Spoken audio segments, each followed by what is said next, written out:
Welcome, everyone, to Whole Soul Mastery and Whole Soul School and Foundation's joint podcast series today. I'm Marie Mohler, and I'm an author, a creative spirit, and a cosmic messenger of living an inspired, rich, authentic, and empowered life. And I'm here today with my friend Justy Renson, and we're going to be talking about a nuance to the hero's journey. We're going to be focusing on the heroine's journey. So more on that in a bit. But I want to welcome you, Justy. Thank you for joining me on the call today. Thank you, Marie. I'm really excited and thrilled to be on the call with you. I know, it's so great. So I want to tell our audience just a little bit about you, okay? So Justy is a freedom facilitator for women. She earned her seat on the bus, on the Freedom Bus, by leaving the secret cult she was born into, as well as an abusive marriage. She also recently left behind a successful fitness career in San Francisco to live a peaceful life in Costa Rica. Justy is always up to a new project, and this month she's hosting her first week-long retreat in the jungle near the beach in Costa Rica, the Turning Point for Women. She's excited to be facilitating freedom and transformation at the retreat through her own energy healing, chakra dance practice, and shamanic practices, as well as collaborating with gifted practitioners, her new friends. Justy is also creating new online programs to share her mentoring and leadership skills. These include her courses, Take the Leap and Set Yourself Free, After the Leap, Stick the Landing, and her year-long program and course, The Heroine's Journey. Justy loves to work deeply with individual women on their journey, and she loves to reach large numbers of women who long to be free with her speaking, podcast, guesting, and membership program. She's found so much radiant wellness, clarity, and creativity opening up since moving to Costa Rica and wants to support other women in realizing new possibilities in their lives.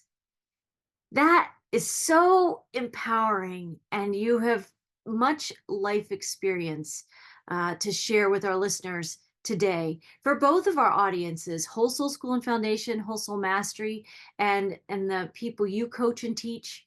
And so I'd love it, Justy, if you could just begin our conversation today by sharing a little bit about you and how you arrived in your journey where you are now. Just, please share a little bit about you. Okay. Well, I like to share how I earned my seat on the Freedom Bus. Um, hop on the bus, Gus. I hopped on it a long time ago and kind of set the stage for myself to, do it more than once. So, I think of it as sort of like taking 3 leaps.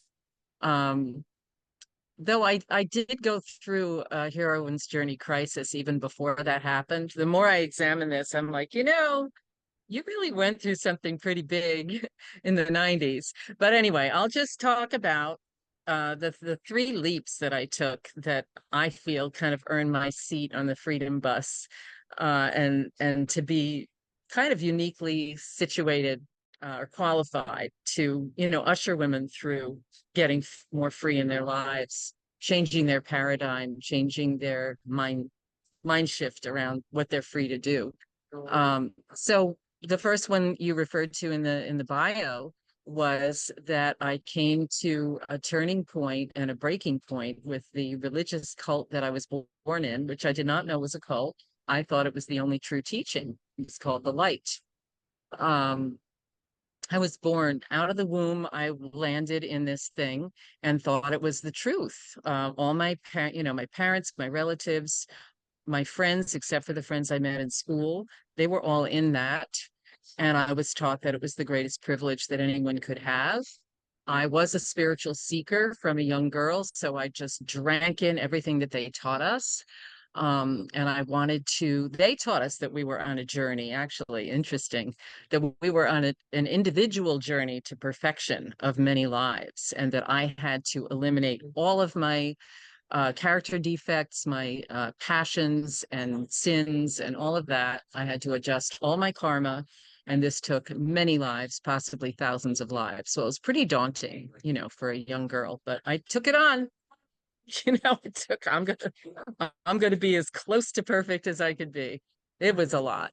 And then there was fear because you got bad karma for every single thing that you did wrong, including like bad thoughts and feelings. So it was very daunting, but I took it on as the truth until I hit really a breaking point with it. And that had to do with having two teenage children who were acting out, which I would attribute to the fact that they were in a controlling religion and with a controlling father, and they felt very trapped.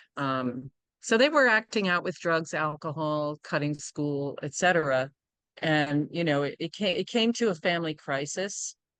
Um, and the way that the man in charge of the religion wanted them handled was abusive.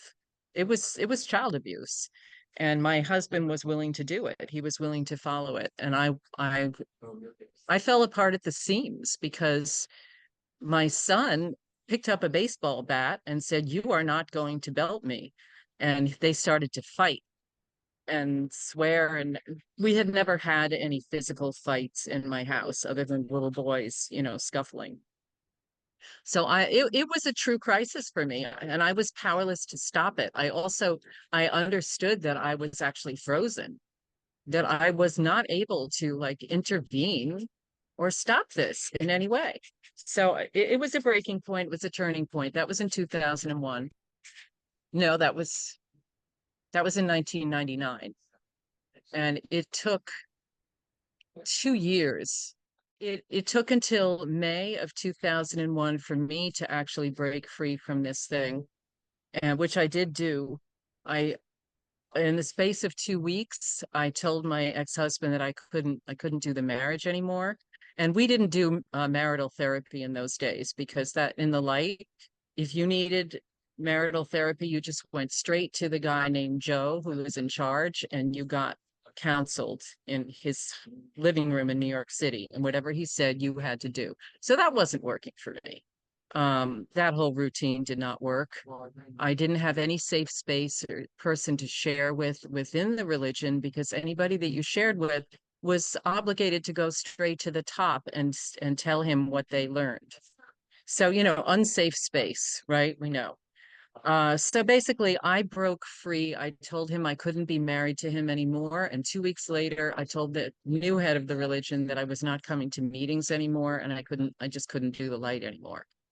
It was a big decision. I shared sometimes that I was about 49% sure that maybe I would everlastingly perish in my own deceivings, as they taught that somebody would if they left the light, or 51% sure that I would be okay, that there was something in the universe that was going to back me, that I would be okay. And that was supported by the fact that my son had left 2 years earlier, and he was still bumbling along as a regular guy. He had a construction job. He'd been kicked out of the house, so he lived with some roommates. He drank his beer. He ate his pizza. Like life went on. So that was evidence to me that, I think the light is wrong. So I took the plunge. It was a paradigm shift. I had to find, I now realize that I wasn't standing on the ground. It's like I was standing upside down all those years. And now I was standing on the ground, like, whoa, this is different. I realized I was not in a separate bubble of special people that was secret. I was just a regular person in the world. And that was very exciting to me, actually. It opened up all new possibilities. I didn't have to live in New York City where the light was. I didn't have to, only be associated with these people, with a few exceptions, of my clients and stuff. So it was exciting. It was exhilarating. It was also terrifying. And I had built-in paranoia that came from the light that I walked around with. I had built-in cultish attraction to groups. There's a lot of unconscious ways that then have to become conscious and cleared and create new belief systems. I had to figure out, what do I actually really believe now? Do I believe in reincarnation? Do I believe in karma? Do I believe in, body, soul, and spirit? Do I believe in 7 bodies and 7 planes? Like all this stuff I was taught, I decided to just set it aside and see what unfolded. I tried going to church, I tried joining another cult. I did a lot. So that was the first phase of the freedom journey. And of course, I was divorced too. That was a lesser shift, honestly. I had already been pulling away from my husband and becoming more independent. So I'm going to say that was a much lesser shift than leaving the religious cult. So, I definitely have something to offer women who need to just completely change their paradigm and change their identity. The second shift, or you could call it a shift, or I call it a leap. My second big leap was 14 years later. I had been going along this transformational journey, creating my new life. I was now in college, which I had never been able to do as a young woman. That was not permitted to me. And I was studying gender, sexuality, and race studies at Hunter College in New York City, which was a great education for me for critical thinking and, what it's like for women and people of various genders and sexualities. It was a great education. And what happened was I hit a wall living in New York City. New York City was a very stressful place to live if you weren't well-to-do. And I was living on, college funding. And I had actually gotten very sick in 2013, I think by burnout. So I knew that the New York life, rich as it was quite stressful for me. And I also found that I was hitting like a wall with the college studies, like all this work, everything is work, papers and deadlines. And I had to do a full schedule or I wasn't going to make enough money from FAFSA. So, it was always this pushing and this striving and then trying to make some money on the side and then trying to do 12-step recovery too, which I did do. So how did that hit a breaking point? It hit a breaking point the morning that I got up, went into the kitchen, which my bedroom was immediately adjacent to make my coffee. And there's a baby rat running across the sink. And it was the first time I had seen a rat in this apartment. I thought that we had mice because I had seen the little tiny droppings. I thought behind the stove, we have mice because they're doing construction next door, but we didn't have mice. We had a family of rats.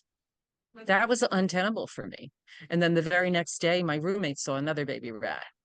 And then the next day I saw a mouse on my table, etc. So I saw these as signs from spirit, like, girl, something's got to change. So where are we going to go? We're going to go someplace else in New York City? I saw the rats running through the subways. And where are you going to go in New York City? So, I went inward. It's another part of the heroine's journey. I wasn't looking for adventure. I was looking for peace. It's true, and this is something that I noticed, which is different. Where could I find peace? I love the healing arts. I had been to a wonderful retreat in December, just 2 months earlier. So I decided, and the retreat was sponsored by a meditation school, and that also taught healing sexuality. So I decided to just throw my hat over the fence, join the very expensive coaching program, follow my desires, which I'd also been taught in a women's transformational program. Like, none of these things did I make up. These were all like new paradigms, new ways of life that I was attempting to follow. And yes, this was messy. I had very little money. I gave up my apartment to my roommate. She said she wanted it. I actually lost most of my possessions to her because she turned on me. That was, one of those things about the allies and the enemies, right? But it all worked in my favor because it was freeing. It was freeing. When I realized that she had changed the locks, I said, oh, and this was at 11:30 at night. I thought I was going into my apartment to clean it out. I said, "Oh, Justy, you've wanted to live a spiritual life." I had actually been saying that as a prayer. I want to live a spiritual life. Didn't even know what that looked like. I said, "This is it. You've just lost 90% of your possessions, and you don't have to clean them out. You don't have to give them away. You're done." Okay. You know. So that was a leap. That was probably the day that I knew I was not just playing with San Francisco, but I now lived in San Francisco, broke as a church mouse or not. So, my communities helped me. I got an exchange job with the education, school, etc., the meditation education school. So, it worked out. And that was not as hard for me as leaving the light religion. Um, there was one night where I did actually sleep in San Francisco Airport on the red benches. And if you ever need to do that, Terminal 2 has a place you can sleep. All you need is a suitcase and nobody will bother you. And that was because I didn't know where I was going to sleep that night, but I knew that I could take the BART to the San Francisco Airport. And not only did I not have a friend to sleep at that night, but I only had $1 in my wallet, and I don't think I had anything else in my checking account. So I was pretty scared. I was pretty scared. And I don't think I had the job yet with this was in the early, like, first week or so that I had gotten there. I didn't have the job yet with the meditation school. So, just to be clear, this could be quite messy. And yes, it can be planned for more carefully than I did, but I was really following very strong callings to do these things, even without knowing what it was going to look like. And I had been taught, following desire can be messy. And I could vouch for that. So that was leap number 2. And then I continued to live in the San Francisco Bay Area with some breaks of being an exploration nomad for 8 years. I explored London, I explored Paris, thought maybe I might be able to live in those places, but they weren't quite right for me. So I came back to San Francisco. So number 3, leap number 3, piece of cake, the easiest one. I got my trust muscle. I got my leap muscle, my insecurity, don't know what's going to happen muscle. We got them building up. So all these years. So this year I took a leap to Costa Rica, which you referred to in the bio. So what was that about? That was about living in San Francisco. As everybody knows, just like New York City, is very expensive. And even to have a very simple studio apartment, you need a very good job. So, and at the age of 67, which I am, well, at that time, I guess I was 65, not the easiest thing. And I did not have the college degree because I didn't finish it, didn't have a master's degree, not the easiest thing to get a great, well-paying job, preferably 6 figures if you could do it, or high five. So I went back to the fitness business. The one job that was offered to me that was well paying was to be doing membership sales for a very nice health fitness gym company. So I took it, even though I'm no longer into, weightlifting and looking buff at the gym and all this type of stuff. To me, that's like patriarchal nonsense. But, of course, we want to be healthy. But, just the whole gym setting, I was so over it. I had worked in gyms for years, but I took it because I wanted to stay in San Francisco. I wanted to take my beautiful, empowering dance classes, which is one of my big tools of how I support my freedom is through this program of dance. And it was a community, beautiful women's community, and it was expensive, right? So, we have reasons for living in these expensive cities, right? We have our reasons. So I had built a system, and it was kind of working, except that I had to work 10 to 12 hours a day and, 5 to 6 days a week because of not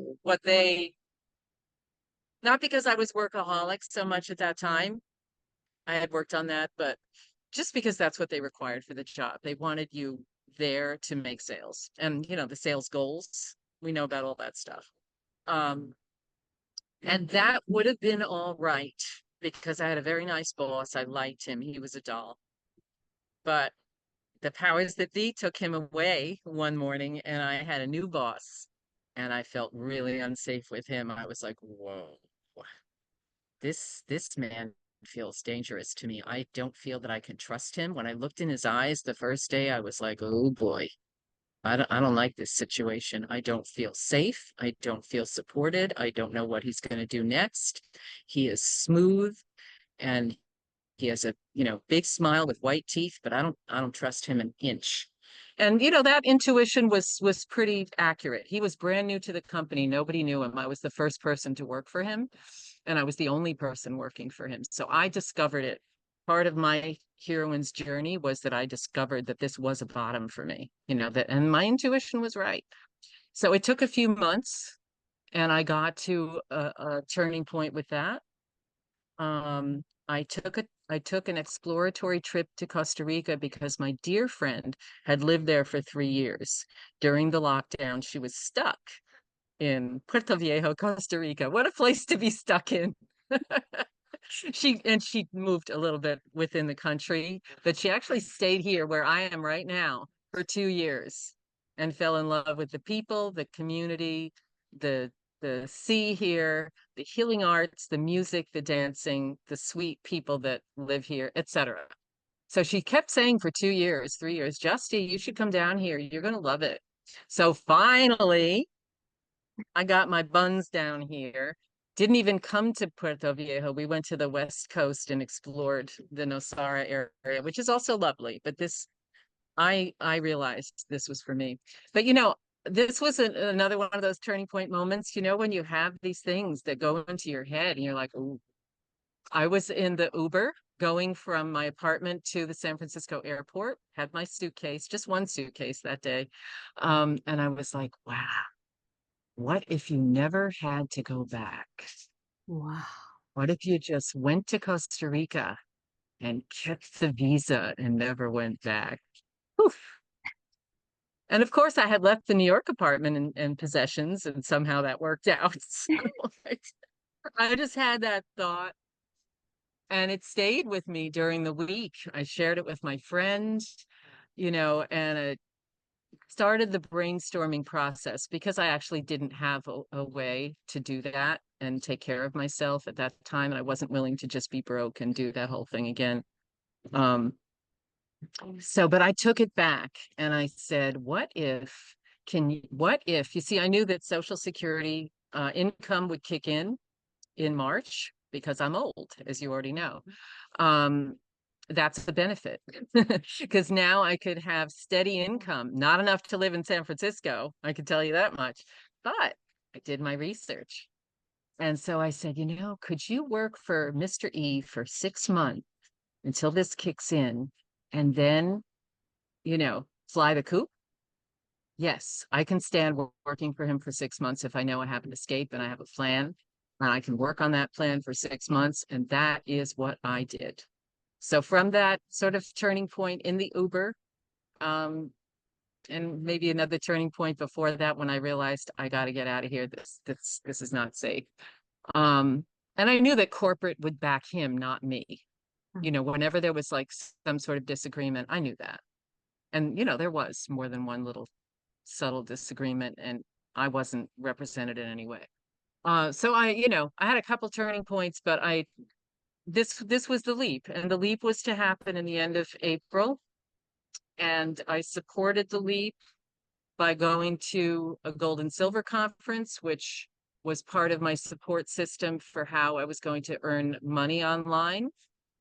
And, that's a whole story in itself. And I also went to visit my sister in Texas, and all of these, I put these in place. I booked the airfare, I booked the reservations, and I was going. In the meantime, they told me they were moving me to another gym. I said, people, I was going to give you notice in 2 days that I'm going to Costa Rica. I don't think you're going to move me to another gym. They insisted on it, and they said, we will give you a promotion to general manager. They weren't going to do it right away, but I put them on the spot. I didn't ask for a promotion, but they needed me. They had created a whole house of cards, and they needed me to support it. So for 3 weeks, I was a general manager, but I was not changing my mind. I was like, okay, I'll go to this other gym, learn everybody and everything there, be a general manager, and then I got my plane ticket and I am out of here. So that was leap number 3. And as you can see, it was easier for me than the others. I didn't experience all this paranoia. I knew that there would be community here that would help me find a place. I knew that if the gold and silver income, didn't come out to be as much as I wanted, that there would be some other ways to make online money. And I had the stopgap of the Social Security. And I knew what the expenses were down here pretty much. I watched YouTube for 6 months about living in Costa Rica. And I studied Spanish on Duolingo for 6 months. So, I think I learned something about that totally spontaneous leaping, that it can really upset your nervous system and your vigilance system. And I didn't really want that. I've talked about the journey of wanting inner peace and wanting inner fulfillment. And so I was trying to create something like that. And that's why I chose to come here in Puerto Viejo, where I knew that there were the healing artists and the singers and the dancers and, the Mm. sweetness to the environment. So those are my 3 leaps. And that's really what I like to lead with, so that people understand that I understand. And in the process, to be free, it's not just physically moving yourself to a new place, of course. I talked about beliefs. I mentioned 12-step recovery. I actually had taken on some addictions during this process of being in denial, for 30 years in the religion and with the unhealthy marriage and unhealthy child rearing. So in order to cope, I had an eating disorder that I had created. I had a sugar addiction. I had alcohol addiction. Not that I drank heavily, but I really looked forward to those cocktails.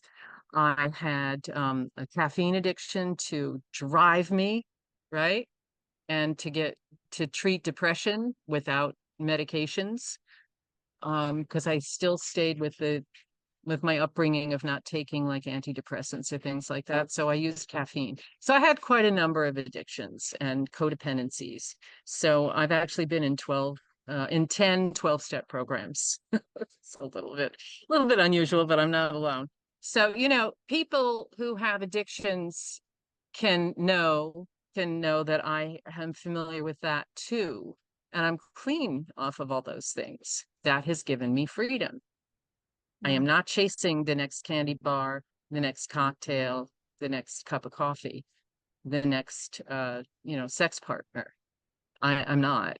So that's given me a lot of internal freedom. Mm. So I guess I'll kind of, that's my little intro that took, however long it took. But I like people to understand where I came from, my seat on the Freedom Bus.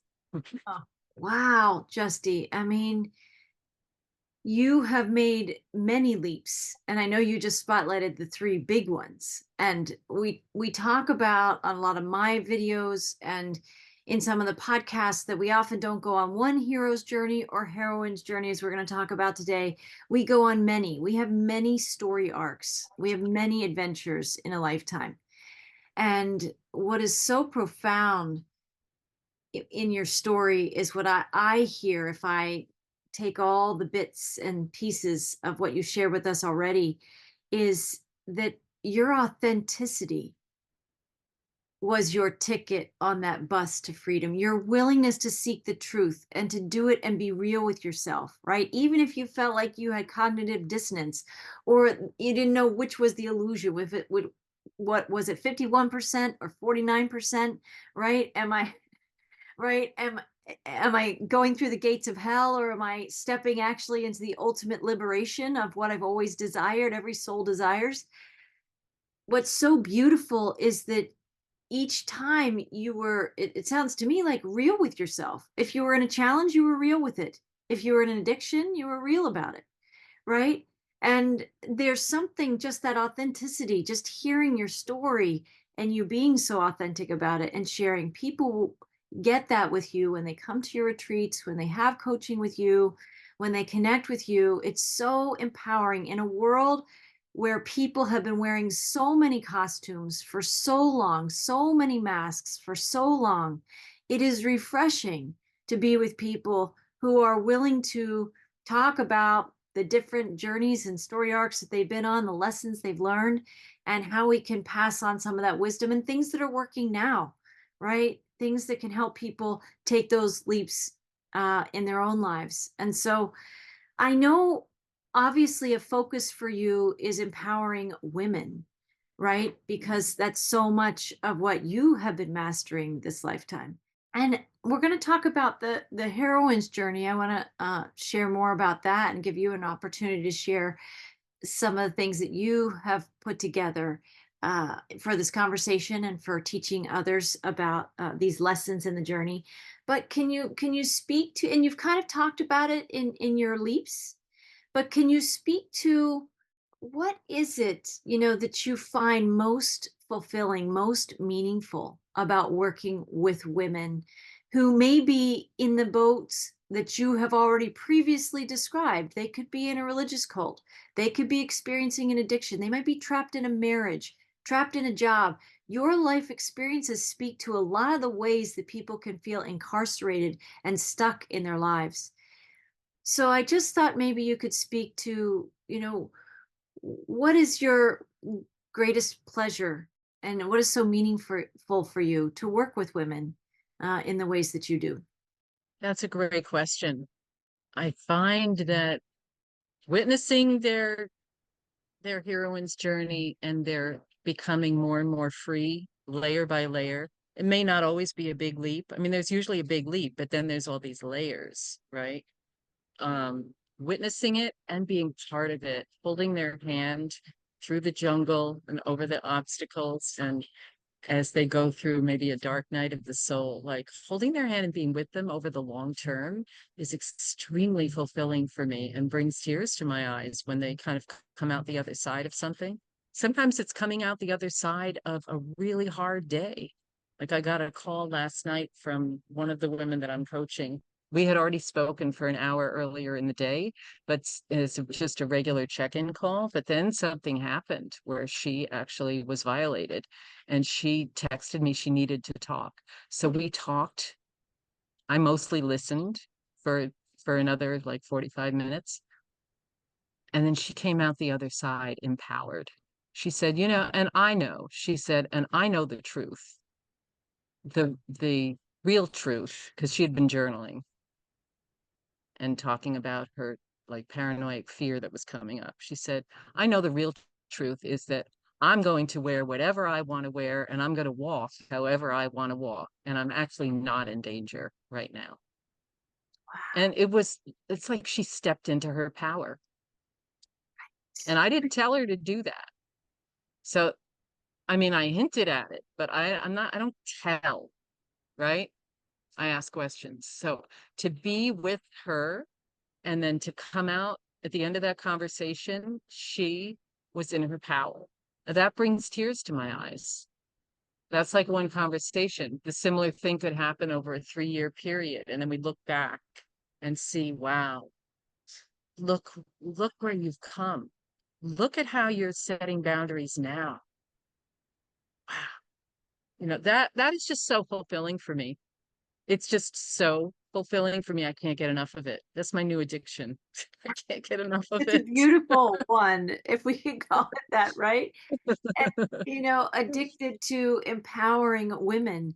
It's incredible. And it's not lost on me. I'm sure it's not lost on you that you literally live in the jungle and you are a coach and facilitator of people's freedom, right? Where you help them walk across the bridge that is all the unknowns, the things that people maybe don't feel safe to cross on their own. But with that mentor, that's part of the hero's journey, meeting the mentor. And there you appear when people are ready. And it often comes in the asking inside us with you are seeking peace, right? You are seeking peace, inner peace. And we all find it in our own ways. But when that call gets louder than any of the fears that you have, people begin to reach out. They find their mentors, they answer the calls to the adventure of discovering yourself. And then you're not oftentimes the illusion or the story that we've been told, whether it's from religion or our families or, the world around us or our experiences in school, whatever it has been.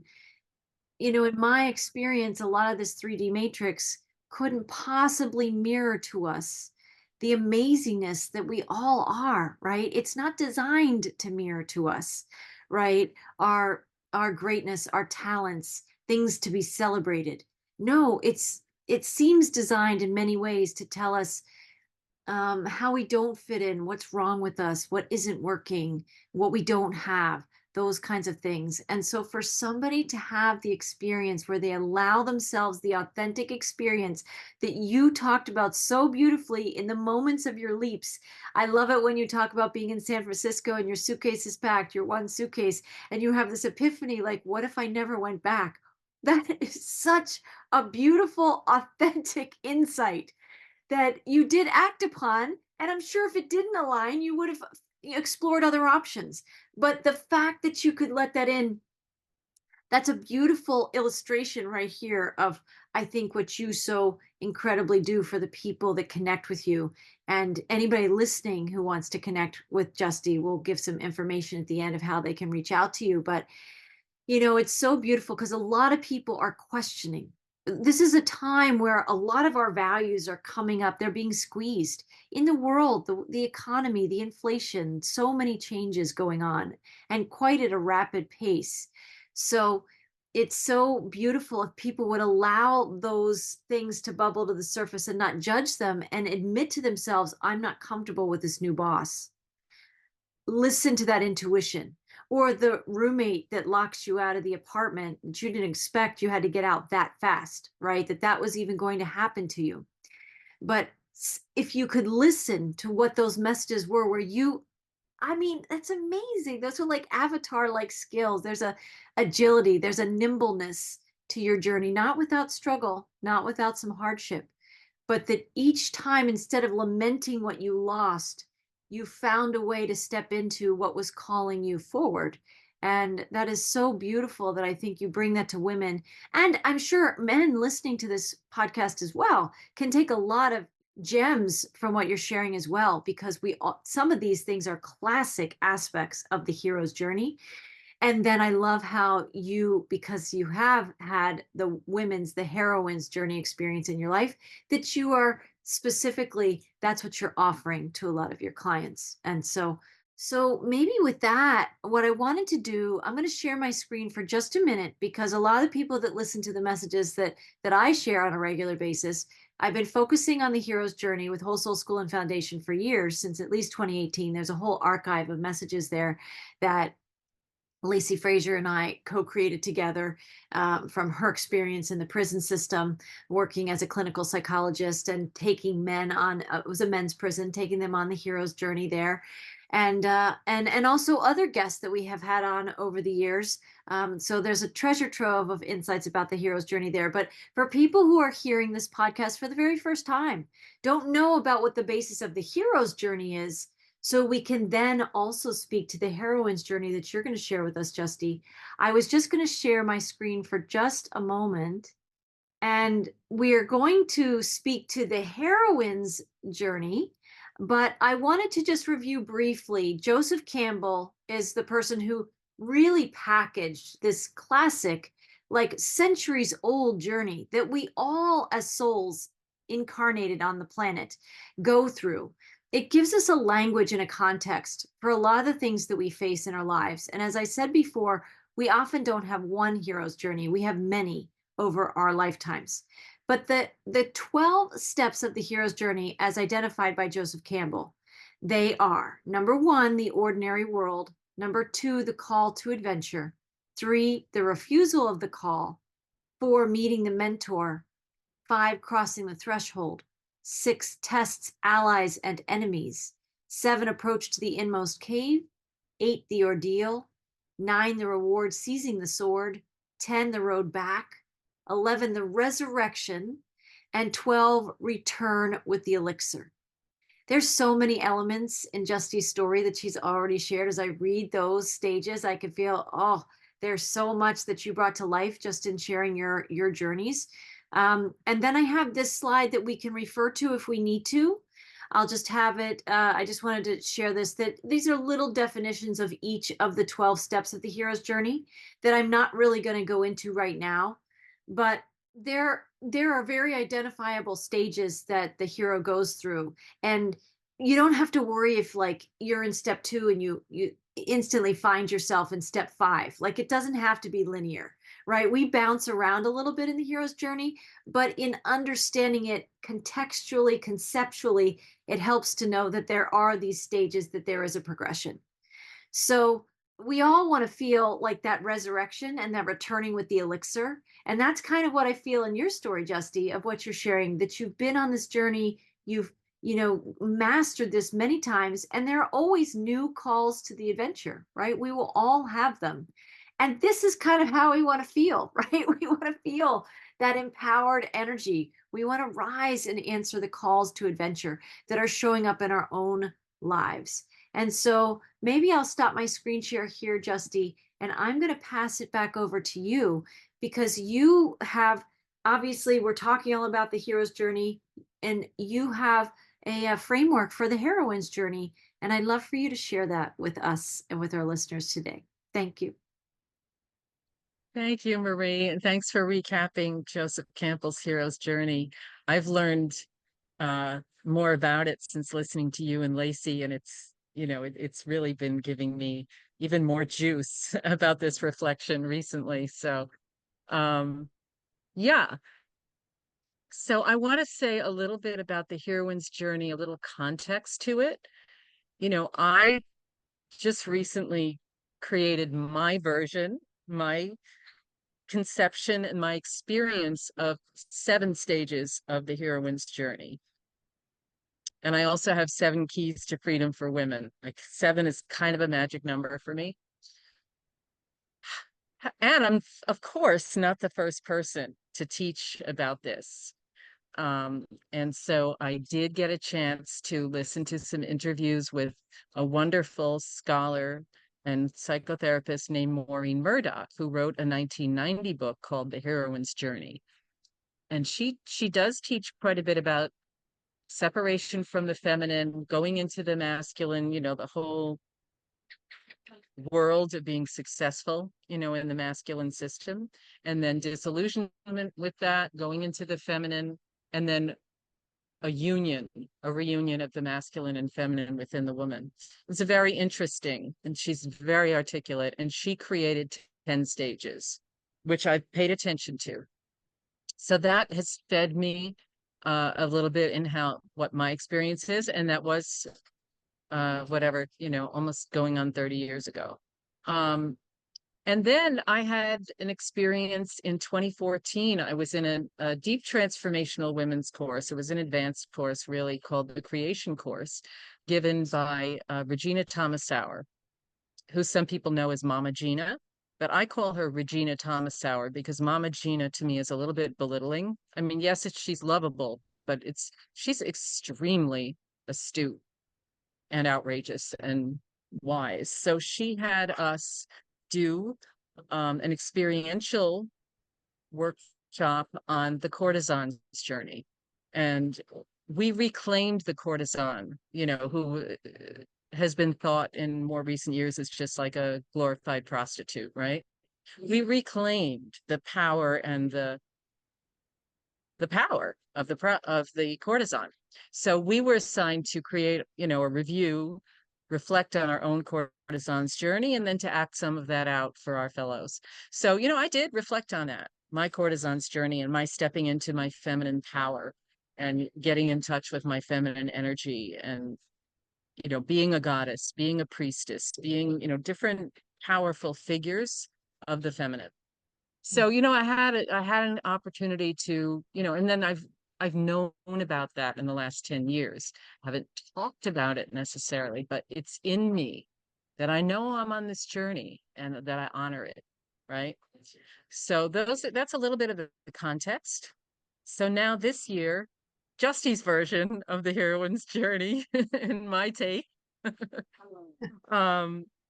maybe I'll also just make a couple of comparison points because people are going to be like, well, what's the difference between this and the hero's journey?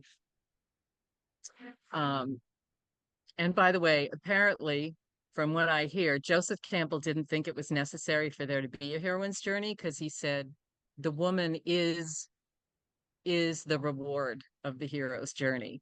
Oh, wow. And and Maureen's, well, the knight that would go off and do the quest and come back to win the hand. Maureen said, "Hey, Joseph, this is not working for modern women. We need our own journey. Like, we don't want to just be the prize for some guy." Right. We want to be the Okay, so elixir he returns with, right? right, we are full out in people. We need our own journey, and it's not the same. It is not the same, right? We all knew that. We knew that back in the 80s. We knew that the woman's struggles is not the same in this society on this planet as the man all the time. We also know that, of course, a woman can be on a hero's journey and a man can be on a heroine's journey. So what's the difference? To me, there's like 3 or 4 key points that are different. The hero's journey is more of an external adventure to go out there and accomplish something and learn something and do something. And it is an external adventure to go fight the enemies out there. Yes, they have internal enemies, but they are going out there to do that. And we did that, right? When we went and got our degrees, or we went and got our great jobs, or built a business, etc. 2, it is an individual quest, an individual accomplishment, an individual glory. It is not a communal thing. Big difference. And we've learned that a lot of the secret of women's power is in communing, in community. And of course, not just with other women, but in community, magic happens. And I'll touch on that. Internal versus external. The heroine's journey is more, I have found, of an internal exploration and in a longing to find that beauty within. I didn't just want peace when I came here. It's not like I just wanted to sit here and leave me alone. That's not my peace. It's to rediscover that beauty inside myself. So it's an internal exploration. You touched on that, Marie, too. And then I also kind of mentioned this, but less about doing and gaining, and more about, being something, feeling something, and even like an internal fulfillment. A woman wants to be full. Like, even think of the uterus, the vagina. We want to be full. We don't want to empty everything out. We want to be full. So that is what the search is for: being and feeling and fulfilling, as opposed to doing and gaining. So those are some of the differences that I noticed. So you could keep that into account, And of course, I'm not going to go into these super in depth because each of these could be an hour podcast and conversation in and of itself. But I will share with you the stages that I feel that I've experienced. And I will say that when I finished writing these not too long ago, I had tears in my eyes. So I knew that I had touched on something that is my experience and is other women's experience. So I hope that something, touches you and that you could, work with it. The first stage is what I call ordinary life. Not the ordinary world per se, but ordinary life. And for women in the 21st century, the ordinary life involves being involved with the masculine world, trying to fit in with societal gender expectations and societal expectations of success all around. It always involves, for most women, not always. Some women are able to have a completely feminine-based life, but I think it's rare in this day and age. So it generally involves choosing a masculine path of success, and which could be in education, in career, in own business, in travel, different things like that. And a do-it-all component. because we do still want to be, beautiful women. We do still want to have, a boyfriend, husband, or, wife. Do it all and be feminine too and sexy to some degree at the same time as all of this masculine accomplishment. It's a do it all thing, right? We know that. So this, of course, it involves striving, endless striving, and being driven. I mentioned my caffeine addiction. Yeah, that's definitely tied into it. I was a fitness instructor, and boy, did I put a lot of energy into those classes. I taught kickboxing, I taught step aerobics, I taught total body conditioning, I taught regular boxing, I taught spinning. The amount of energy that I put out that was not all energy that was readily available in my body. But I had a schedule. Plus, I had the clients that wanted to train. Sometimes they wanted to run with me. Oh my God, don't make me run. But you know what I mean? So that's the striving and the driven. And of course, the money making. If you're in sales or you're trying to create a business, we know this.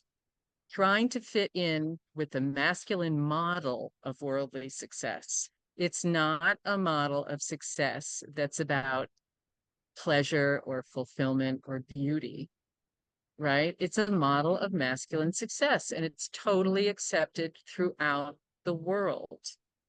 It also involves competing with other women. And I think this is an important point. And this is one of the big lessons that I learned in the School of Womanly Arts with Regina Thomasauer was this how patriarchal society has us compete with each other. And we are competing for the scraps of the patriarchy. We are competing. This is, thousands of years old, but we carry it unconsciously.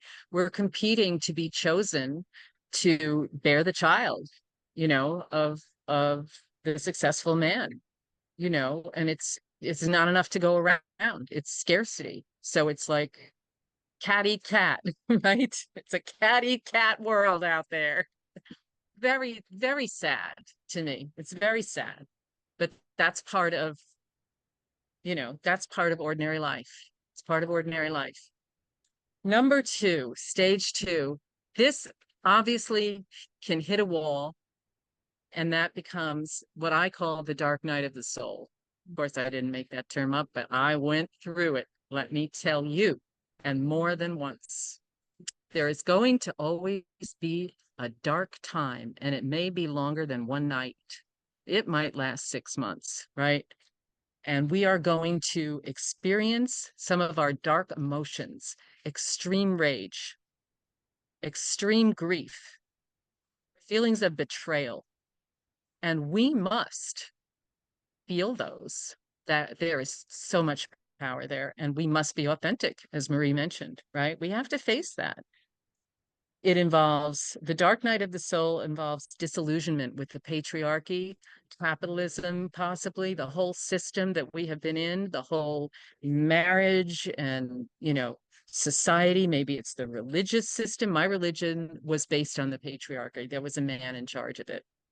And we women were supposed to get married in the religion and raise babies in the religion to grow the religion. And that was to be our first purpose. Very patriarchal. So disillusionment with the patriarchy, sick of struggling, sick of pleasing, people pleasing, being the good girl, being the good wife, being the good mother, being the good employee, being the nice woman, the nice friend. Sick of it all. Hitting a wall. Yeah. There can also be deep feelings of failure, of just like, I have to give up. I give up. I can't do this. I give up. And some of the rage can be against God, life, the universe for setting me up like this. I remember walking down the stairs of my pretty colonial house in New Rochelle, New York, saying, why did I have to be a woman? Why? Why do I have to be a woman? I had 2 sons and a husband, and they all just seemed to have it made because they were male. It just seemed like a big jip. So for me, feeling like life is a big jip, that's mad at God. That to me is part of the dark night of the soul. And then Maureen Murdoch mentions this, and I really identify with this. There's what she calls aridity, dryness, almost, and it's a kind of a death. Drying, I notice that my creativity has dried up. I noticed this when I worked for the fitness company because of all the hours and all the attention I was putting on that work. And emptiness, of course, the opposite of that fulfillment that we seek. Not growing, not creating. Yeah, I might be growing in how good I am at closing sales using a sales script, but not growing the way I wanted to grow. And it's also a death of the ego as I know it, a death of a certain identity and expectation of myself. I have to give it up. I have to give it up. It's just not working for me anymore. I mean, I really wanted to get that bachelor's degree at Hunter College. I mean, I had so much respect for Hunter College. I had so much respect for myself, for the work that I did. But I hit extreme burnout, and it went for months to the point where I was dropping courses that I really cared about. I had to honor it. I had to honor it. I had to give up my ego that I was going to get this beautiful bachelor's degree, and finally I was going to get the graduation cap and everything else. Well, nope. Gave it up. I had to. So that's the dark night of the soul. Stage number 3, the call of the goddess. This is what I call it instead of the call of adventure, because I didn't feel a big desire to go out there and adventure the world, even though I did try living in Paris and London. It wasn't so much the call of adventure, it was the call of the goddess. And the goddess is coming up from within myself. It's like a seed that now the plant is pushing up and the bud is coming out, and I have to acknowledge it. There's a deep longing for something authentic that is authentically me, a deep longing for something loving, something gentle. I remember such a desire for gentleness in my early phases of having left the light. Gentle yoga, gentle meditation that wasn't just sitting still, gentle movement, gentle dance, all of that. I hungered for it. I was thirsty. I was dying for it. Something beautiful. And to actually have the time, not just to dig the garden, but to just be with some flowers. Maybe I didn't even grow them. Maybe I didn't grow them. I'm just experiencing them. Something satisfying, fulfilling. We mentioned that. Something that's possible. Because I felt like I was on that impossible path, the catch-22 of life. I used to say this again, driving in my car. I said a lot of things driving in my car. I have to do what I can't do. And I can't do what I have to do. It's not fair. Like I always felt like it just wasn't possible to do like the way that I could, see success and what was needed. So there's a deep longing for something that's actually possible, for a possibility. It's a glimmer of awakening. And there might be another woman that's, inspiring that, right? We see something. We might envy her at first, but then we realize, let me watch that. Maybe there's something that I could have. It's just a glimmer of hope that maybe I could have that. A stirring awareness of what Regina Thomas Sauer calls the power of the yoni. Just an ancient word for all the feminine reproductive, the womb space, the juice of the pleasure, the creation of babies and delivering of babies, the power of the yoni. And when I connected with that, I understood that I was one with all women. And when I understood that, and it was looking at a gorgeous, gorgeous painting of a naked woman, an ancient, a very old painting. When I connected with that, it's like my competitiveness and my comparison with other women gradually began to fall away, and it was quite noticeable. quite noticeable. And I started to find myself actually even worshiping other women in a devotion to the feminine goddess within her. So the, the stirring awareness of yoni power and the goddess in all women to me is very important. And I mentioned this earlier, the desire to go within. I discovered yoga for real in the beginning of 2021, and it was only 3 months later that I left the religion. So that was really very important for me for starting to go within. And they taught us, do it in a triangle pose. This is a heart opening pose. So feel if something is opening in your heart. And sometimes I did feel that, like I felt those little tiny tears. I've been trained not to cry a lot because I used to be spanked for crying. So it's like little tiny tears, but I would feel them in triangle pose. And I would start to understand that there's this beauty within me that wants to come out. And then we would sit in meditation for a few minutes and and put our hands on our hearts. And I taught this, once I was taught it, I started teaching it right away. Um, to get in touch with my inner knower and ask my inner knower, what wants to happen now, or just to listen, or just to feel, and just to know that my inner knower is in there. That there's a journey to go within that's very big because in the outward world, we are told to listen to the counsel, advice, coaching, management, teachers, trainers, priests, rabbis. We are told to listen and learn from these people, the experts, the professors. And that's what I learned in my religion. I was very good at that. So this is different because it's very in the heroine's journey, learning to listen within.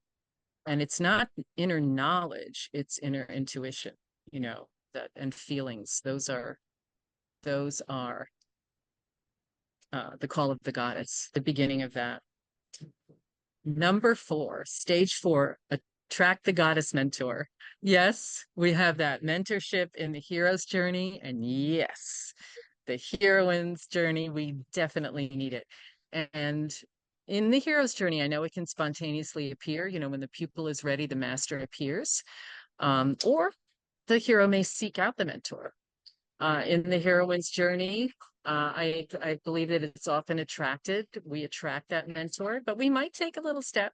I remember a baby step that I took that brought me my first really powerful mentor, who to me was a goddess. She just was a goddess. She never told me what to do.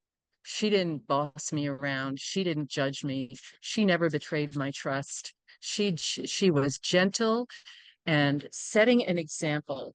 Yeah, these are some of I just mentioned some things about my first mentor. Um, Trust. I learned that I could trust her, and I learned that she trusted me and the goodness in me. I also learned that she trusted the goodness of life, nurturing. There was a nurturing aspect there. She wasn't always available for my calls, but there was definitely a nurturing aspect there. So much compassion. Modeling. I get to model how my sponsor, she was a sponsor in a 12-step program, how she set boundaries, how she spoke up for herself without being mean, how she created a new life for herself and kept making changes, how she was authentic and honest and clear, how she stood for me, like all of that. I got to be modeled and step into that myself. And of course, guidance. Guidance without directly telling me, but she would ask very pointed questions and she might teach a principle that then I could apply to my situation. I would call her up really desperate sometimes, like, what do I do? And so that was very important. Being loved. Mm. My sponsor used to stroke the women's hair. Like if we were together at a retreat or something, she would stroke my hair or another woman's hair. And there was so much tender love there. It was just a beautiful thing. And I had not experienced that before. That was new to me in 2002. So being loved and being loved just for being you, not because of anything. The mentor. And we, of course, have different mentors for different times. Stage number 5, The Secret Garden. Yeah. And I loved the book, The Secret Garden, and I created a secret garden. We called it The Secret Garden. Um, and we created it. It was in the back next to the garage. And it had a little bench, and a little bird bath and beautiful small flowers. I always loved that concept. Um, and now I understand that this is going deep within. The garden is within me and it's within you. And it's just endless. There's always another corner or another season or another flower to plant in there, right? There's always another butterfly that's going to come in there. Going deep within. Tears of healing and joy. I mentioned that a couple times before, and I feel that that's part of the secret garden, and it takes time. It takes quiet time with oneself and with one's own creativity to experience those tears, and I believe they're very powerful. Feminine practices, and of course, part of this is what the mentor teaches. One of my mentors, who I actually returned to about 8 years later also, she taught me gentle yoga, different than any of the yoga that I had been taught at the gym or the yoga certification places. Gentle yoga, and it often involves circular movements, swirling movements, rocking movements. This was different. We learned rituals, ancient rituals for the solstice and the equinox that were very powerful. These are ancient feminine practices. Dance. I learned belly dance from her. Beginning belly dance. We weren't performers. We weren't trying to be sexy for anybody. We were getting in touch with the power of our pelvic bowl.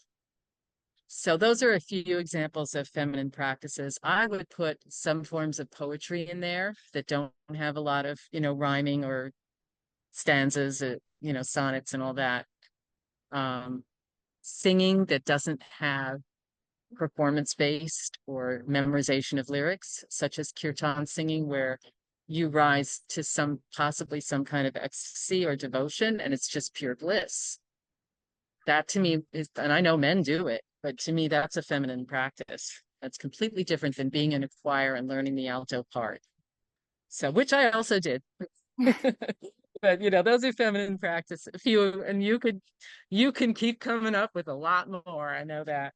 The art of following the unseen, the invisible. Wow. That's not what we're taught in capitalism or patriarchy or business. They do talk a little bit about listening to your gut now. They've got that somewhat. But the art of listening to of following the unseen. I have a breath teacher here in Puerto Viejo, and she said, and I've gone on some really powerful breath journeys with her where I had downloads, etc., really like knowings. She said, listening to or trusting the breath is the beginning of trusting the invisible. So a breath practice could be a feminine practice that leads us into trusting this is not anything that I can see, but I know breath is real, and I know that I just heard something. So I'm going to start to trust that. The art of following the body. What is the body telling me? My stomach will clench up. When that man was mean to me, my stomach clenched up. The yoni, the vagina, that whole area will dry up. Do not want to make love with a man who's mean to me. And my whole thing is going to close off, right? We know that. So let's pay attention to that body. Let's pay attention to her. Let's not just shut her off. Let's not override her. Let's not just, eat or drink or have coffee over her or talk over her. Let's slow down and tune in. One of my dance teachers embodied sensual dance. She said, why do I teach you to go so slowly? You go slowly so you won't miss anything. Nice. When you move that slowly, you start to feel what's there under the surface.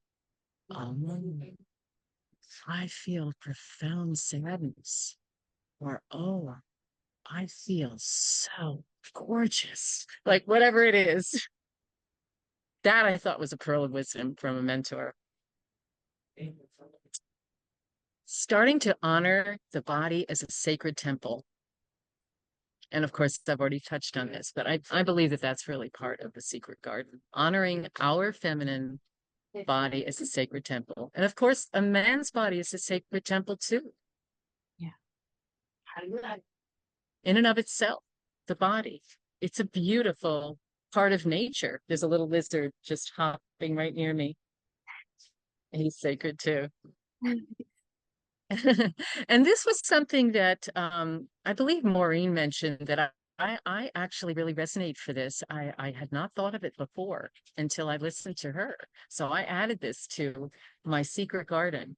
In this phase of this deep internal exploration of pleasure and beauty and practices, the work in the world may really change and become simple, menial, earth-based. And wouldn't you know it, my work changed. I became a cook. And I was shopping for food for a group of people, cutting food as my job. Then I realized that that actually worked for me. And when I lost that job, I got a job doing produce for a market. I said, I want to do what Cecibel does. I want to stack peaches. I had never wanted to do that in the earlier decades of my life, but I understood that that was not my life purpose. That was a day-to-day work that was just supporting me, in a gentle way.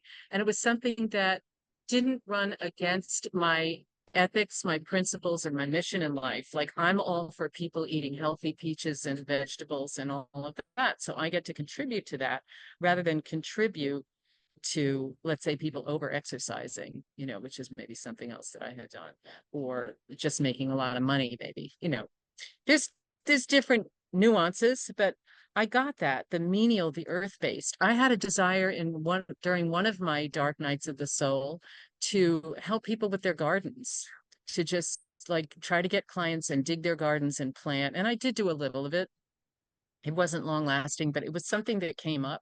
These are not ego-based jobs. These are not jobs that have any status at all in the world, right? Different than where we were when we were really in that masculine structure, striving to be successful, to be seen, to have a good reputation, etc. Yeah, so I mentioned that letting go of identifying with ego. The menial job kind of leads into that. And we've heard of the goddess Kali, and she is actually someone that I'm very close to. Let's just put it that way. She burns stuff down. She destroys the ego. She's got the necklace of skulls around her neck, which is not physical men, it's the ego. She's standing on a dead man's body, or a man's body. He may not be dead, but she's standing on his body. And that is the destruction of the ego. So she tears it down. I mean, she did that when I couldn't get into my apartment and all my nice possessions and my lovely clothes and shoes and sexy boots. Gone. Destroy that ego.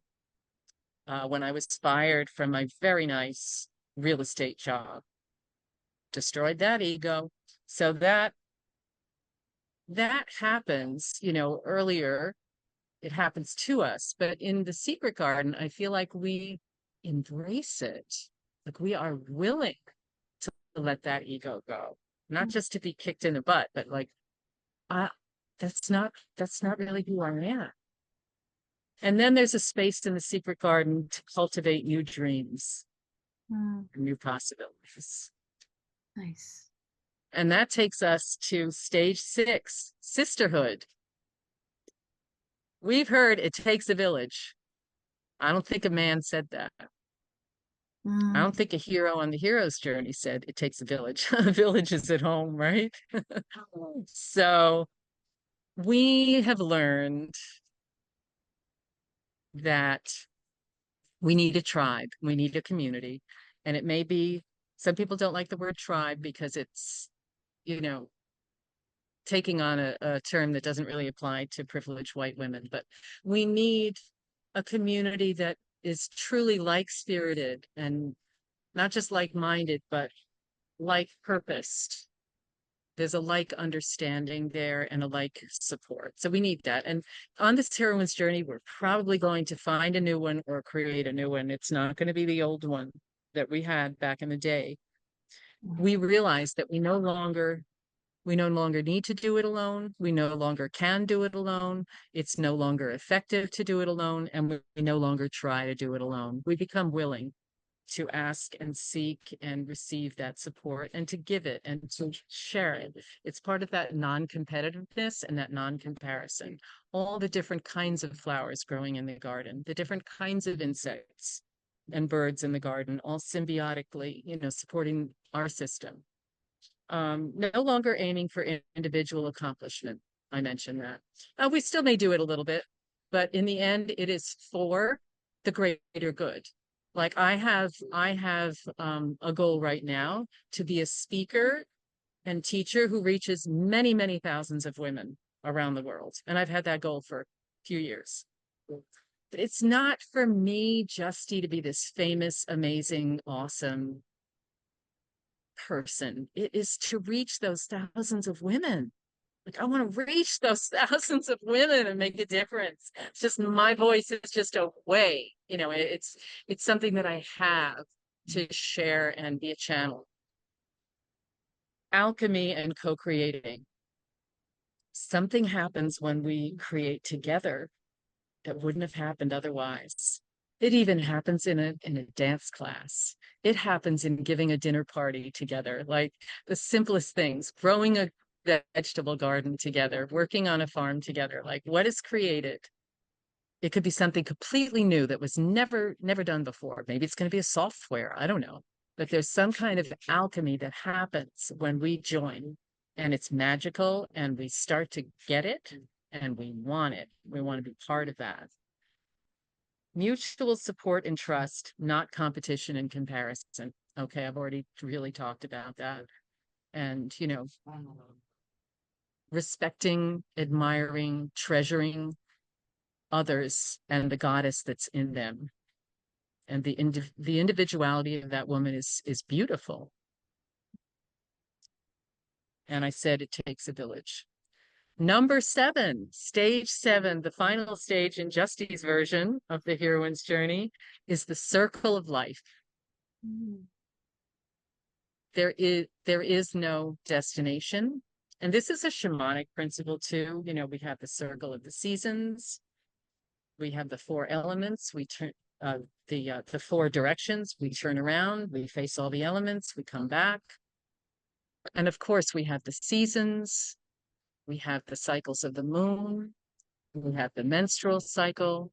We have the cycles of life, of birth, growth, so-called decline and death. And some of these are ignored in our patriarchal, capitalist, and all of that system. We are told to come to work, at certain hours, and it doesn't matter if we have a menstrual period or whatever might be happening in our energy cycles. It doesn't matter because the structure is not built around that and doesn't allow for that.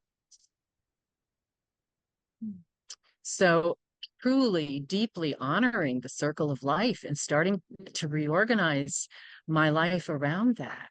And I believe that that's part of why I came to Costa Rica. This is a place that is more organized around nature. When it rains, not that much is really happening out there. And it's all right. It's all right. Costa Ricans accept it. Maybe they sleep more then.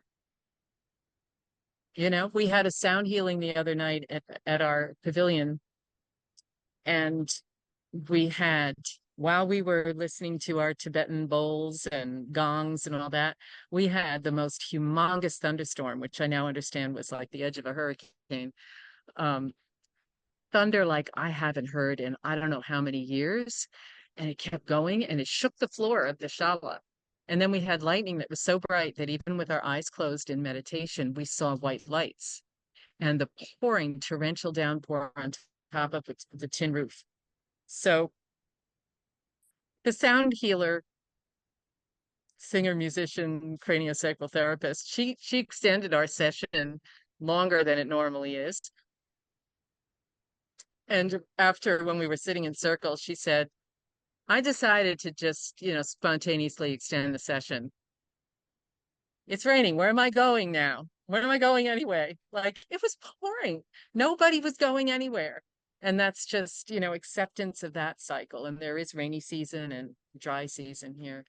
Um, Even, like the generations, and honoring and treasuring, like not sending somebody out to pasture, treasuring the wisdom of the elder, treasuring the wisdom of the babe who just came from spirit, right? Like the young child, like all of this to me is part of embracing the circle of life.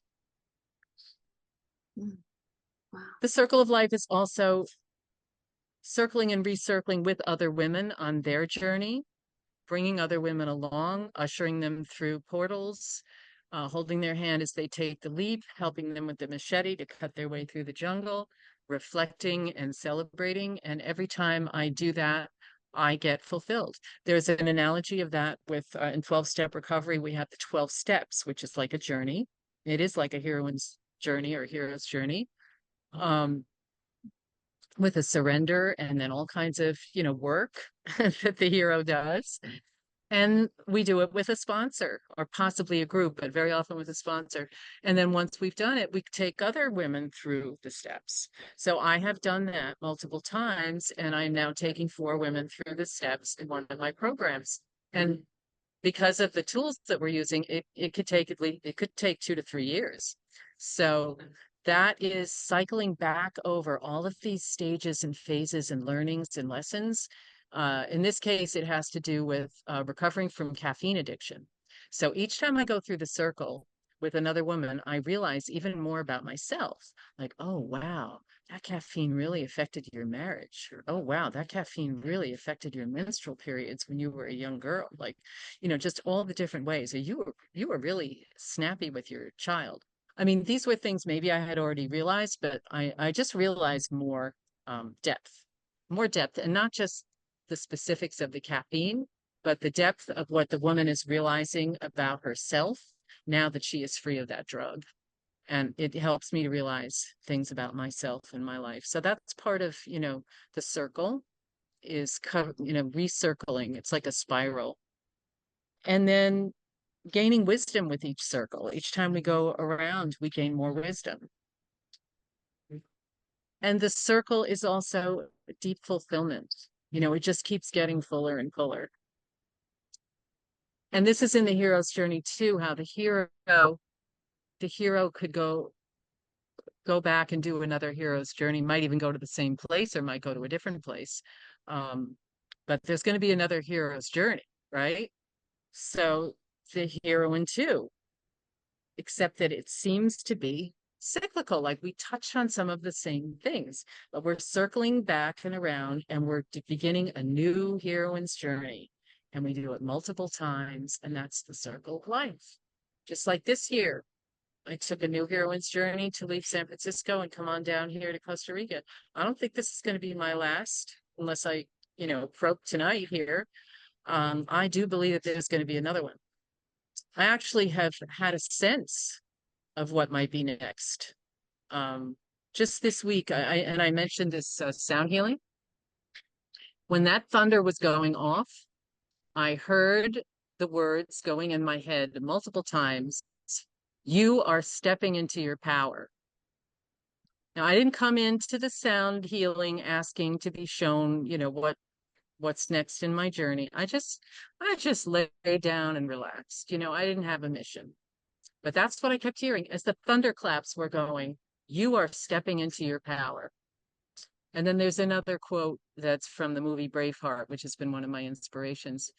Not another quote, but there's a quote where William Wallace says to one of his sweethearts, who is a princess, he says, soon you'll be a queen. Open your eyes. And that keeps it had to do with, who she was serving. and he wanted her to see the truth, and step into her power. So I felt like I'm going to be stepping into my power. And I feel that this is not in the intimate setting of like the retreat, which I am giving in a few days, but that it actually has to do with me being on a much larger platform and actually finally getting my voice out. I wanted to be a speaker back in 2007, but I knew that I wasn't ready. I hadn't done enough recovery, development, transformation. I wasn't on solid ground, and I wasn't ready to inspire others yet. I knew that my process wasn't there, but now I feel that it is that time. And being with you, Marie, on this podcast feels like part of that. Um, I'm ready to step out and reach thousands of women. And I don't know how that is going to manifest, but I somehow feel, and it's not so I could be pretty and famous, like I told you, but I feel that that is actually a power that I have and that it needs to be manifested and it's coming. So we'll see. But that's just an example of what might be my next heroine's journey. And there could be some quite trials and tribulations. I mean, it could have some aspects of the hero's journey where I have to step into the cave, and and I will have some, some dark night of my soul that I have to go through as part of that. I don't know, but I know that I'm not done. And I'm willing to go into the uncertainty of that and just put one foot in front of the other. One thing I've learned about this journey, I don't know where it fits in with the seven, but that there is a piece about being all right with uncertainty. And I've heard other teachers speak of that. And I know that that's something that I've needed to be all right with. And my mentors have helped me with it. And I've heard the example of there's a cobblestone path, but all I can see, maybe it's not cobblestones, maybe more like flagstones where they're big stones. All I can see in the dark is the next stone in front of me. I can't see where that path is going, but I am following that, and that is good enough. If my little flashlight on my phone can only see that one flagstone in front of me, I'm just going to put my foot on it and trust that I will then be able to see the next one. And it may go around to the left and it may go around to the right, and that's all right with me. So it's okay. I'm human, I'm mortal. I have limited vision, but the vision that I have is enough. And I can follow it. I can follow my intuition. It is enough to just know the next cobblestone. Maybe it's all going in circles. I don't know. So that's what I have on the heroine's journey and the seven stages as I see them at this juncture. Marie, I'd love to Justy. hear what you have to say. Wow. Well, first, I want to just say that I feel like you invited us into a whole other space. It is very different than the hero's journey. And until you presented, I've never looked up the heroine's journey. I didn't do the research that you did, even though we've been talking about the hero's journey in a lot of my videos for many years. And what a whole different perspective, what a whole different experience that touches on many of the similar things that we face in the journey, but from a different octave. And I feel so full. You talked about the fullness, right? That's the feminine is full. And there's something so beautiful. So, number one, I was just drinking in so much of what you were sharing and allowing myself the richness of the fullness that you were showing to all of us. I absolutely believe and can feel that you are meant to be reaching and speaking to many, many people. And so I would very much look forward to, I just want to plant this seed talking about gardens, that we could podcast and expand on some of these. There's so many pieces to the richness of all the seven stages as you see them. And I would love to explore that further if, when time aligns. And so, and what's beautiful, as we know about, it's always lovely to have people in in-person gatherings because there's a special connection. Like you said, your mentor touched your hair, and that connection, that nurturing, that love, you can feel it in person. There's also something magical about being able to reach people in parts of the world that you may never travel to, but They heard that 5-minute segment that touched them exactly where they are. And I love that about these messages that can travel instantaneously on the web, on the internet. So I think there's a rich mixture of both. Another thing that I was feeling is that when you have the hero's journey that has been spoken about, what I have loved about it is that it's a classic journey that many earth travelers have experienced these aspects in their journeys through lifetimes. When Joseph Campbell did his work and gave us this story, this parable of the 12 stages, right? He packaged it that way. I think, at least for me, I can't speak for other people, but it took something that where it might have felt unique to you if you were facing a major test or an enemy. The hero in their own journey might be thinking, why me? Why do I have to face this thing? But when Joseph Campbell put it in this package, in this parable, if people understood that this is part of the human experience, that we all go through those things, right? The context of that is what I find so healing of like, oh, what's going on? Oh, I'm meeting the mentor right now. I can recognize that it's a universal part of our journeys. But what you have done, especially for women, but I think men listening to this as well, there's a whole lot of beautiful insight and imagery and knowledge that you painted, because men need to do this work as well. So if you think about, I don't know, I can't say that Joseph Campbell is like the be all and end all, because it would be nice for somebody to take on the divine masculine, aspects of the traditional hero's journey that we hear about and speak from the divine masculine, what they're mastering. And then the divine feminine, that's what I'm hearing in your 7 stages of the heroine's journey.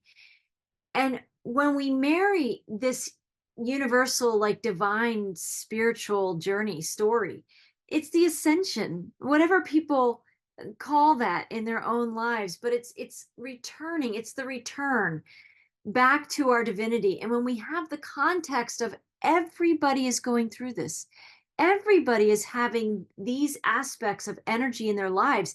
They just may not have the language for it. They may not have the concept for it. And when you realize everybody's on it too, we're not alone. That's part of the community of the whole planet. We're all on these journeys.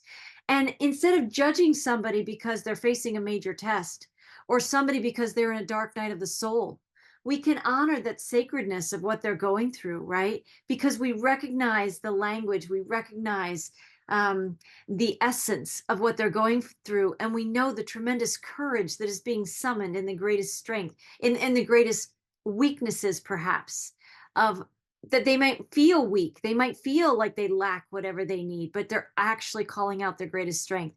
If the world knew this language, I think we'd be much more compassionate, right? Much more present, much more willing to witness another person's journey in the difficulties and in the celebrations.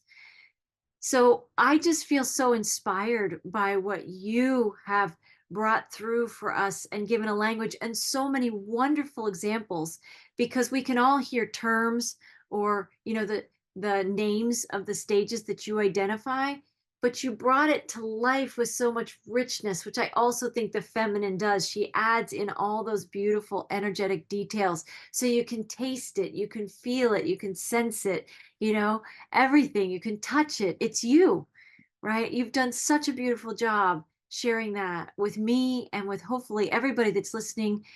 And I want to bring it back to your authenticity, because those are the best teachings. When you are being you, sharing your wisdom in the journey, right?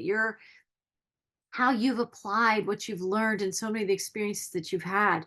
How could you be the teacher that you are right now in this conversation with me if you hadn't had your 3 major quantum leaps of consciousness, right? And the challenges and the hero's journeys that you've already had.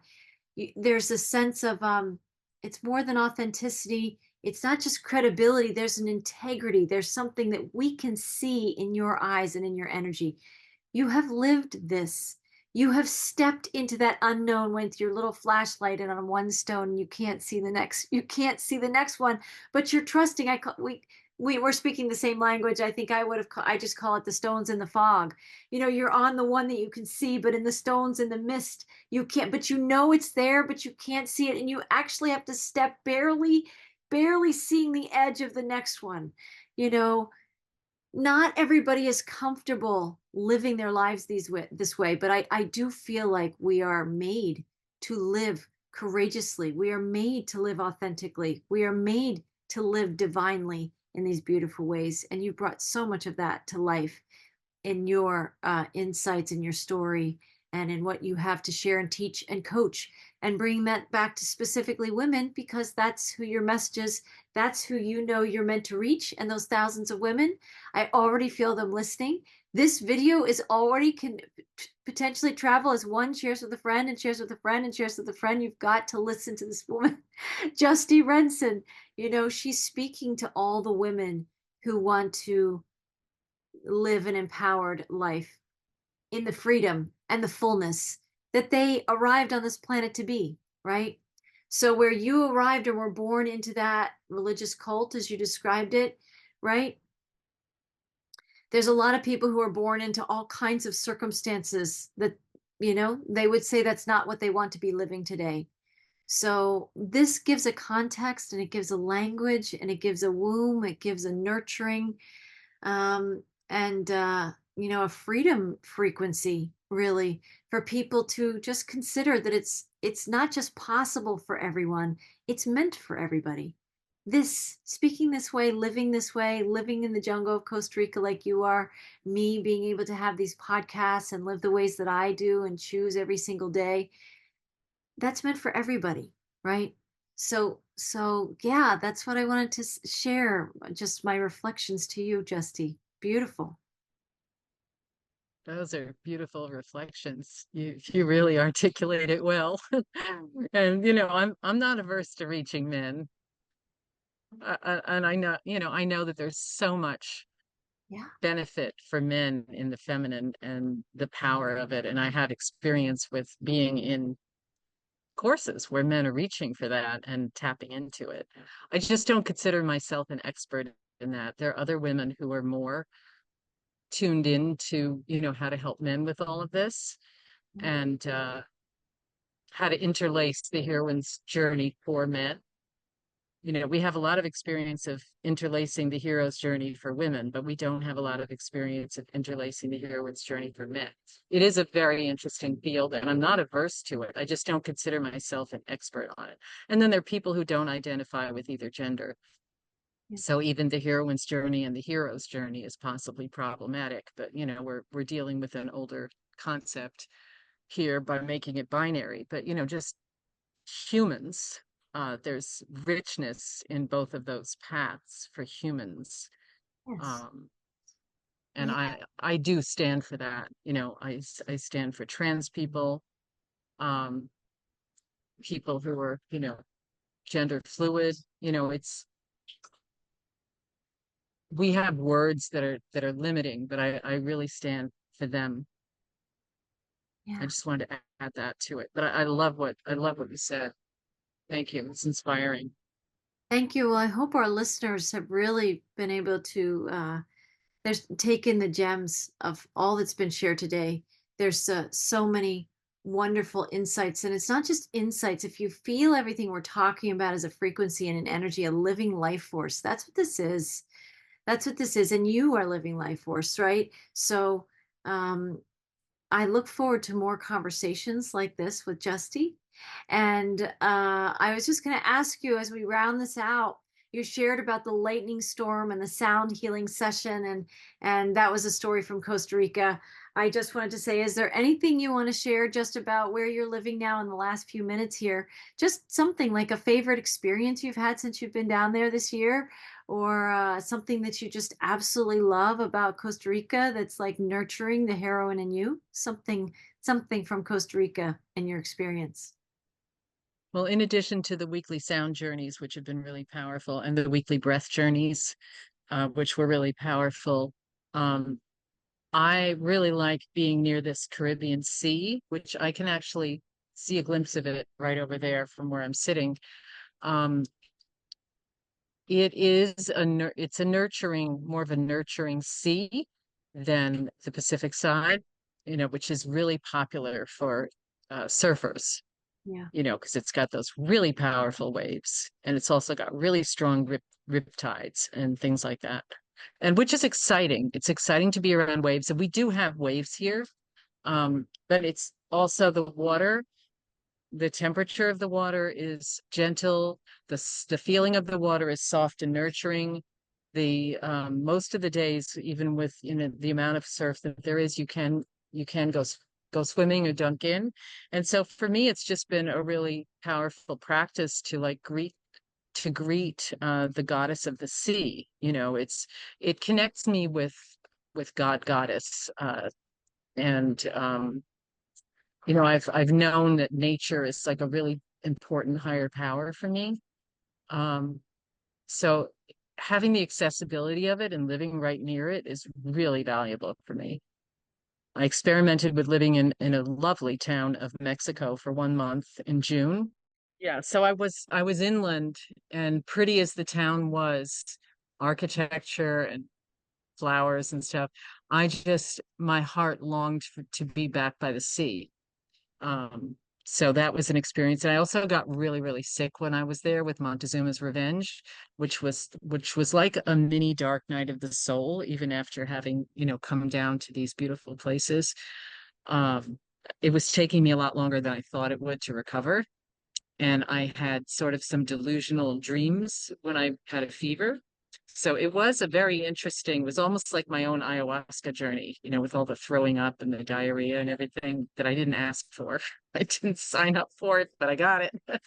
And then it gave me the realization like, oh, I want to go back to Coke Place. I just want to be by that sea again. I just want to go back to Coke Place. So, that was something. And then there's also the jungle gardens around here. The trees are incredibly majestically tall, and all different kinds of leaves. This connects me, with the power of nature and, the goddess. In fact, there is a tree that Tara, the retreat center owner, where I'm having my retreat, she calls it the grandmother tree. She was not sure what species it was, but this ancient, huge tree that has like sort of vines climbing up it. I mean, you have to go like this to see the top of it. She felt called to purchase this property for her retreat center because she knew she had to be a steward of this tree. And this is not the only property that a woman has been the steward of, partially because of an ancient tree. There's another one in Monteverde that I visited. So this is one of the things that I feel keeps me here. Like, oh yeah, yeah, I need to be here. I knew that I needed to give my retreat there once I took that little tour and saw that grandmother tree. Yes. And it's not just one tree, there are all these other beautiful trees around it. And then there's the sounds of the jungle that are around that. The howler monkeys at different times of the day, at different days of the week. And I've done like a kirtan or sound journey in this space. We would hear the howler monkeys earlier, then later we started to hear, and we heard the birds earlier, and then later we started to hear the frogs and Mm. the crickets, just as the couple of hours went by. And they're all around us, they're all around us. So that to me is magical, and it connects me with nature so that it's not just about me being in my head and figuring everything out. That is very healing. Those Mm. are some of the key things. I've met lovely people who also treasure this, you see. People are drawn here who treasure this way of life, who've left behind a lot of other places. They're local Costa Ricans who stayed here their whole life because it's so good, or come from a different part of Costa Rica and stayed here. And then there are people from, Europe, Canada, the United States, Australia, who have found their way here. And, if not staying in this town, they have found that this connection with nature and the way this country honors it and makes it more important than having all the best restaurants in the world or whatever the heck it is, having all the Bitcoin. This country has prioritized their nature. They have National Sloth Day is coming up in in a week or so. Uh, Beautiful. or it might be International Sloth Day, I'm not sure. But there's a restaurant that's giving a fundraising brunch, especially to help the rescue center where there's sloths.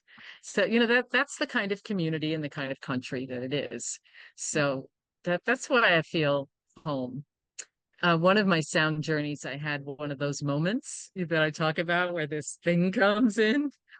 It was possibly the first sound journey that I did here in the Konashala. And I'm lying there. I think it might have even been lightly raining that evening too. And I just had a feeling of bliss and peace come over me. And the thought came, you've come home. And that to me also exemplifies the heroine's journey. And it's not that necessarily this town in Costa Rica is my physical home.